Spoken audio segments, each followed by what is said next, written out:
Morning everybody, I'm Jay Cosgrove and I'm the Lobster Boss. Today we're going to give you a tour of Bahrs Landing, famous since 1917. Okay, this is an old photo from the beginning, 1920 probably, I believe. This is my family on my mother's side. You can see my great-grandfather, my great-grandmother, my grandfather with his dog, Mackie. And if you ever stop down to Bahrs Landing, make sure you come up close and take a look because it's got a lot of great detail of how things were back in the beginning of Bahrs. Okay everybody, let's go inside.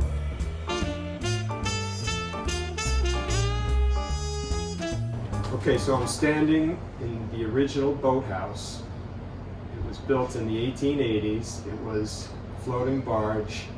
I get asked about it all the time, and here it is. Right over here, from this wall over to this pillar, this is our old dining room, and then it heads out towards our front desk.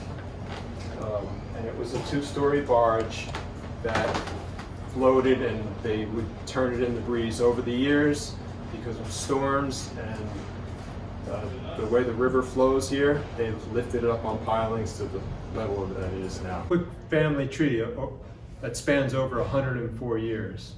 So my great-grandparents, John and Florence Bahrs, started the restaurant in 1917. They eventually sold it to my grandfather and my grandmother, John and Peggy Bahrs. My grandfather went by Buddy. They turned it into a real restaurant, were highly successful. And in the early 70s, their daughter, my mother, Dorothy, who was married to my father, Ray, took over the restaurant and expanded into Moby's and a couple other properties adjacent to Bahrs.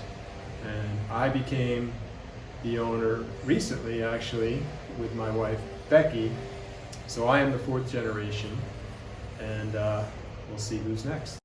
On the back of our menu, we have the history of a message from the Cosgrove family with the complete history of Bahrs Landing, which is also even more information that we have on our website at bahrs.com. We're down in the basement, kind of near our boiler room. But if you look up here, you can see the old beams, the big metal stakes that held them together. This is basically what the barge floated on. Bahrs Landing is really a story about survival. Restaurant business has been in business for 104 years. We've survived many storms, hurricanes, pandemics, depressions, prohibition, and we're still here. Still, Bahrs Landing is still standing, as my wife likes to say. Most major historical moments around Mother Nature, that the various and sundry storms that we've had to go through. We always say Bahrs is open all year long except for Christmas and some hurricanes and blizzards and northeasters.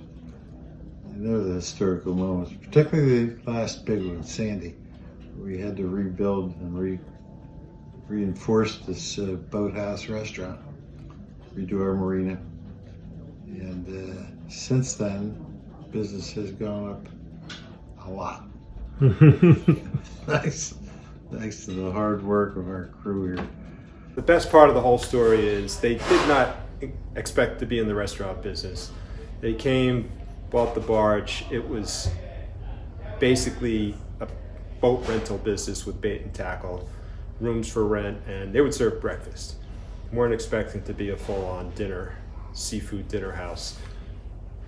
Right after they signed the deed, got the mortgage for the property, there was a northeaster and basically wrecked all of the rowboats.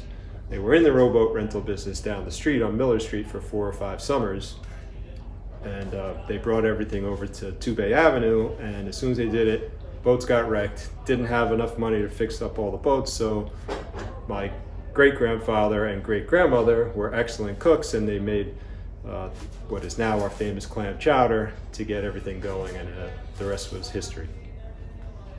Upstairs, this is the boarding house, rooms for rent. hotel, whatever you want to call it. Long, skinny, narrow hallways with lots of windows, and this is before air conditioning. So people would come down out of the city, they'd take the ferry or the train, and they'd beat all the heat and everything going on in the cities, and this was the best thing to get fresh air. And from the 1800s till about 1950 something, this was a working hotel. We have one room number survived. This was the honeymoon suite, now an office.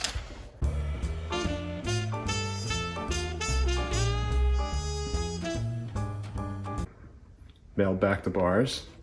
This was one of the original ones. It was leather. We actually had a room 16. A lot of people say this place should be a museum, and no question about it. It's a full-on museum that's here for everybody to come down and check out.